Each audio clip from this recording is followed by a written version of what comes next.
செய்திகள் தொடர்கின்றன. தமிழக சட்டமன்ற நிகழ்வுகளை தணிக்கையின்றி நேரடி ஒளிபரப்பு செய்வது குறித்து வரும் ஜூலை 16ஆம் தேதிக்குள் பதிலளிக்கும்படி சட்டசபை செயலாளருக்கு நோட்டீஸ் அனுப்ப சென்னை உயர்நீதிமன்றம் உத்தரவிட்டுள்ளது. சட்டசபை கூட்ட நிகழ்ச்சியை டிவியில் நேரடியாக ஒளிபரப்ப உத்தரவிடக் கோரி தொடரப்பட்ட பொதுநல வழக்கை விசாரித்த நீதிபதிகள் முருகேசன், சசிதரன் ஆகியோர் டிவிஷன் பெஞ்ச் இந்த உத்தரவை பிறப்பித்தனர். மனுவில் சட்டமன்றத்தில் மக்கள் பிரதிநிதிகளின் செயல்பாடுகளை முழுமையாக தெரிந்து கொள்வதற்கு அவர்களை தேர்ந்தெடுக்க ஒவ்வொரு வாக்காளர்களுக்கும் உரிமை உண்டு என்றும், மக்களவை, மாநிலங்களவை நடவடிக்கைகள் அனைத்தும் தொலைக்காட்சியில் நேரடியாக ஒளிபரப்பு செய்யப்படுவதைப் போல் தமிழக சட்டசபை நிகழ்ச்சிகளையும் டிவியில் நேரடி ஒளிபரப்பு செய்ய நடவடிக்கை எடுக்க வேண்டும் என்று கோரிக்கை விடுக்கப்பட்டிருந்தது. ஆந்திரா, கர்நாடகா, கேரளா போன்ற அண்டை மாநிலங்களின் சட்டசபை நிகழ்ச்சிகள் நேரடியாக ஒளிபரப்பப்படுவதும் அந்த மனுவில் சுட்டிக்காட்டப்பட்டிருந்தது. மேலும் ஆளும் கட்சியினருக்கு வேண்டிய பகுதிகள் மட்டும் தொலைக்காட்சிகளில் ஒளிபரப்பப்படுவதால் சட்டப்பேரவையில் நடப்பது மக்களுக்கு தெரிவதில்லை என்று அந்த மனுவில் கோரப்பட்டுள்ளது. இதுகுறித்து வரும் ஜூலை மாதம் 16ஆம் தேதிக்குள் விரிவான பதில் அளிக்கும்படி சட்டமன்ற செயலாளருக்கு நோட்டீஸ் அனுப்ப நீதிபதிகள் உத்தரவிட்டனர். அண்மையில் சட்டசபையில் கேப்டன் விஜயகாந்த் மீது குற்றச்சாட்டு கூறி சஸ்பெண்ட் செய்யப்பட்டதையும், ஆளும் கட்சியினரின் அடாவடிகள் அனைத்தும் படத்தணிக்கையின் மூலம் மறைக்கப்பட்டதும் குறிப்பிடத்தக்கது. வெப்பச்சலனம் காரணமாக தமிழகத்தில் ஒரு சில இடங்களில் மழை பெய்ய வாய்ப்புள்ளது என்று சென்னை வானிலை ஆய்வு மையம் தெரிவித்துள்ளது.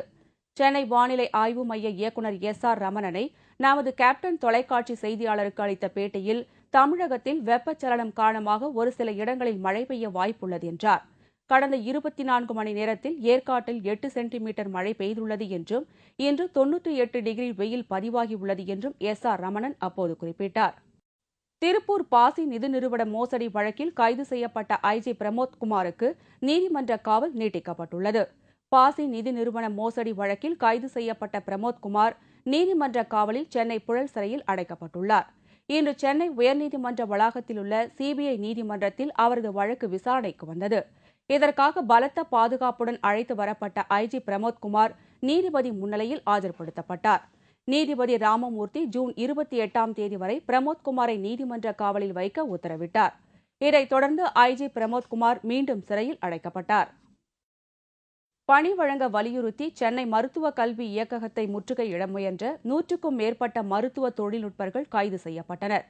பாராமெடிக்கல் எனப்படும் மருத்துவம் பயின்ற மருத்துவ தொழில்நுட்பர்களுக்கு ஆய்வுக்கூட உதவியாளர் உள்ளிட்ட பதவிகளை வழங்க வலியுறுத்தி சுமார் 100க்கும் மேற்பட்ட மருத்துவ தொழில்நுட்பர்கள் சென்னை கீழ்ப்பாக்கத்தில் உள்ள மருத்துவ கல்வி இயக்ககத்தை முற்றுகையிட முயன்றனர்.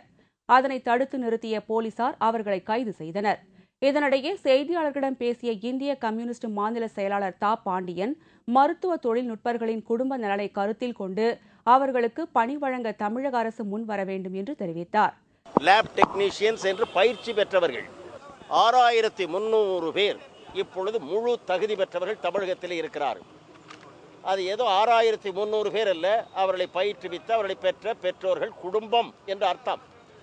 எனவே சில லட்சம் பேரை பாதிக்கக்கூடிய, அவர்களது சேவை இல்லாமல் போனால் பல லட்சம் பேரை பாதிக்கக்கூடிய இந்த துறையில் தமிழக அரசு அதற்கு முன்னுரிமை கொடுத்து காலி பணியிடங்களை நிரப்பினால் போதும். பாராமெடிக்கல் எனப்படும் மருத்துவத்துறையை கடந்த 2005ஆம் ஆண்டு தமிழக அரசு கொண்டு வந்தது. இதில் பயிலும் அனைவருக்கும் அரசு வேலை வழங்கப்படும் எனவும் உறுதியளித்திருந்தது. ஆனால் பாராமெடிக்கல் தொடங்கிய நாள் முதல் இன்று வரை பணி வழங்கப்படவில்லை என்பது குறிப்பிடத்தக்கது. அம்பத்தூர் தொழிற்பேட்டை உற்பத்தியாளர் சங்கம் சார்பாக 10வது சர்வதேச இயந்திர கண்காட்சி தொடங்கியது. சென்னை நந்தம்பாக்கத்தில் உள்ள வர்த்தக மையத்தில் நடைபெறும் கண்காட்சியில் அமெரிக்கா, இங்கிலாந்து, சீனா, பிரேசில் உள்ளிட்ட 30க்கும் மேற்பட்ட நாடுகள் கலந்து கொண்டன.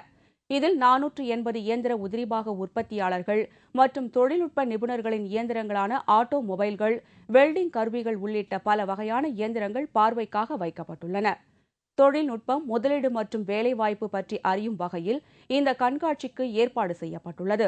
இங்கே லேட்டஸ்ட் டெக்னாலஜி, இந்த 22 கண்ட்ரீஸ்லேருந்து 122 பார்ட்டிசிபென்ட்ஸ் அவங்களோட டெக்னாலஜிஸ் இங்கே வச்சுருக்காங்க. அதே மாதிரி இந்தியாவில் இருக்க ஆல் டெக்னாலஜிஸ் லேட்டஸ்ட் டெக்னாலஜி இங்கே டெவலப் பண்ணி இங்கே டிஸ்பிளேல ப்ராக்டிக்கலாக பார்க்கலாம் ஆல் தி மிஷின்ஸ். இந்த கண்காட்சி மூலம் 400 கோடி ரூபாய் வரை வர்த்தகம் நடைபெறும் என்று எதிர்பார்க்கப்படுகிறது.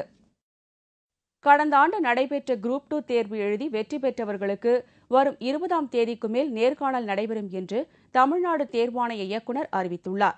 சென்னை கிண்டியில் உள்ள எம்ஜிஆர் பல்கலைக்கழகத்தில் நடைபெற்ற உலக இரத்த தான முகாமில் சிறப்பு விருந்தினராக தமிழ்நாடு தேர்வாண இயக்குநர் நடராஜ் கலந்து கொண்டார்.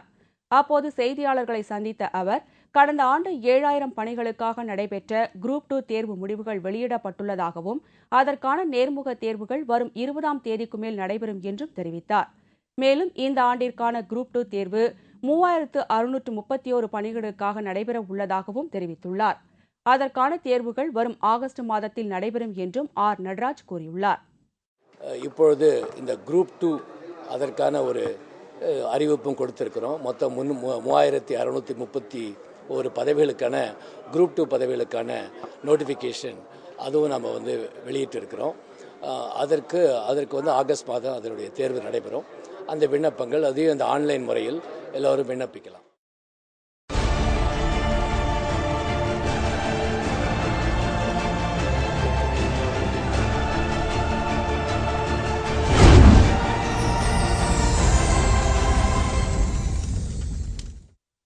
ஆச்சரியம், ஆனால் உண்மை. ஏடிஎம் இயந்திரத்தில் நமது கார்டை செலுத்தி நாம் விரும்பும் தொகையை எடுக்க முடியும். ஆனால் இங்கு ஒருவர் நாணயங்களை அனைவரின் கண் முன்னால் விழுங்கி எந்த குறிப்பிட்ட நாணயத்தை நாம் கேட்டாலும் நொடியில் அதை எடுத்து தருகிறார். இதேபோல கையடக்க பந்து ஒன்றையும் தனது வாயில் போட்டு விழுங்கி அதையும் வெளியே எடுத்து சாகசம் புரியும் ஆச்சரியத்தை நீங்களும் பாருங்கள். This is number 1. It's going in. Number 2. Číslo 2. You'll hear this one inside. Pojďte počít. 4.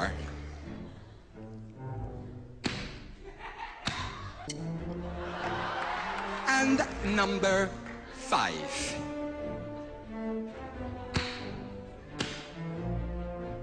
I have this money here. Now, what number do you want me to bring back? Number 3 is coming up. I have to push away 4 and 5 to bring 3. If I show you there is number... Now you can have two numbers together. What 2 numbers would you like? 1 and 5. 1 and 5, yeah. 1 and 5. Coming up, I have to push away number 2. Number 2 is going in the corner, so 1 and 5 is coming up.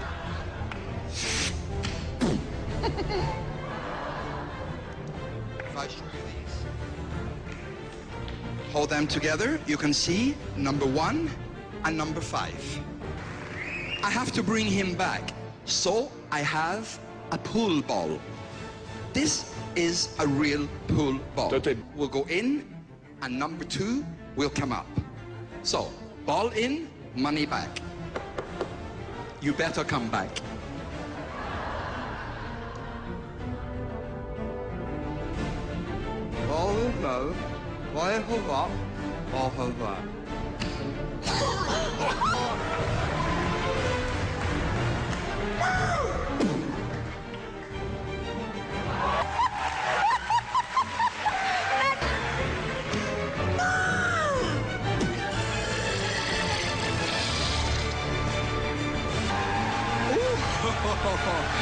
He came up quick.